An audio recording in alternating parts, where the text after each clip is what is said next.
কর্মসূচির প্রথম দফাটি হচ্ছে পোস্টাল ব্যালট নিয়ে যে বিতর্ক তৈরি হয়েছে, অনতিবিলম্বে নির্বাচন কমিশনের সেটি সমাধান করা উচিত বলে আমরা মনে করি।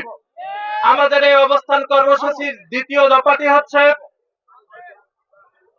বিশেষ একটি রাজনৈতিক গোষ্ঠীর চাপের মুখে দায়িত্বশীল এবং যৌক্তিক সিদ্ধান্তের পরিবর্তে নির্বাচন কমিশন হঠকারী এবং অদূরদর্শী সিদ্ধান্ত গ্রহণ করেছে, যা স্বাধীন নির্বাচন কমিশনের পেশাদারিত্বকে চরমভাবে প্রশ্নবিদ্ধ করেছে।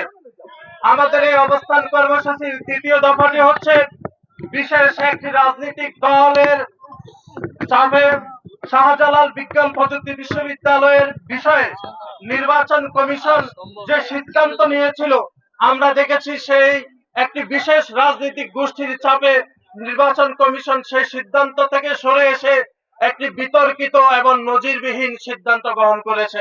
এই তিনটি বিষয়ের উপর বাংলাদেশ জাতীয়তাবাদী ছাত্র দল আজকে শান্তিপূর্ণভাবে অবস্থান কর্মসূচি গ্রহণ করবে।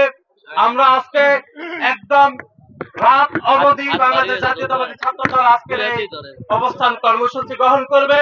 বাংলাদেশ জাতীয়তাবাদী ছাত্র দলের নেতাকর্মীরা শান্তিপূর্ণভাবে এই অবস্থান কর্মসূচি পালন করার জন্য আমি বাংলাদেশ জাতীয়তাবাদী ছাত্র দলের পক্ষ থেকে সবাইকে অগ্রিম কৃতজ্ঞতা এবং ধন্যবাদ জানাচ্ছি।